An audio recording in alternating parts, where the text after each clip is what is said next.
Berani Tidak Disukai adalah sebuah buku yang mengemas filosofi Alfred Adler, seorang psikolog Austria yang merupakan salah satu pendiri aliran psikologi modern, ke dalam bentuk dialog antara seorang filsuf tua dan seorang pemuda yang resah dengan hidupnya. Buku ini menggali bagaimana kita dapat menemukan kebahagiaan sejati dengan mengabaikan pandangan orang lain dan menerima diri kita sepenuhnya. Buku ini disusun dalam bentuk dialog 5 malam antara dua karakter utama. Sang pemuda melambangkan keraguan, skeptisisme, dan pandangan umum masyarakat tentang kehidupan dan kebahagiaan. Sang filsuf melambangkan kebijaksanaan, ketenangan, dan perspektif yang diilhami oleh ajaran Adlerian yang menantang cara berpikir konvensional. Tema utama, kebahagiaan adalah pilihan. Salah satu pesan utama buku ini adalah bahwa kebahagiaan bukan sesuatu yang dicapai melalui pencapaian eksternal atau pengakuan orang lain, melainkan pilihan pribadi yang bisa kita ambil kapan saja. Menurut filsuf dalam buku ini, manusia bebas dan bertanggung jawab penuh atas kehidupannya sendiri. Masalah interpersonal. Adlerian psikologi, yang menjadi dasar buku ini, menekankan bahwa semua masalah manusia adalah masalah interpersonal. Untuk hidup bahagia, kita harus bisa mengatasi masalah yang berhubungan dengan orang lain, termasuk memutuskan untuk tidak terjebak dalam keinginan untuk selalu disukai. Tanggung jawab pribadi. Buku ini menantang konsep determinisme, yang menyatakan bahwa masa lalu kita menentukan masa depan kita. Sebaliknya, filsuf dalam buku ini mengajarkan bahwa kita memiliki kekuatan untuk memilih reaksi kita terhadap pengalaman hidup kita dan bahwa tanggung jawab pribadi sangat penting untuk mencapai kebebasan. Berani Tidak Disukai.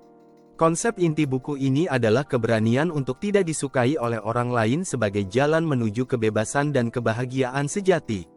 Mengutamakan persetujuan orang lain hanya akan menghalangi kita dari hidup yang otentik dan sesuai dengan nilai-nilai kita sendiri. Filsuf menantang pandangan umum tentang determinisme, yang menyatakan bahwa hidup kita dibentuk oleh masa lalu kita. Filsuf Adlerian berpendapat bahwa masa lalu tidak menentukan masa depan kita. Kita tidak perlu terikat oleh trauma atau pengalaman masa lalu, karena kita selalu memiliki kekuatan untuk menentukan tujuan hidup kita sendiri. Konsep ini bertujuan untuk membebaskan pembaca dari belenggu masa lalu dan mendorong mereka untuk mengambil tanggung jawab penuh atas hidup mereka. Berani Tidak Disukai. Bagian ini membahas inti dari buku, yaitu keberanian untuk tidak disukai oleh orang lain sebagai jalan menuju kebebasan sejati. Filsuf berargumen bahwa jika kita terus-menerus mencari persetujuan dan pengakuan dari orang lain, kita tidak akan pernah benar-benar bebas.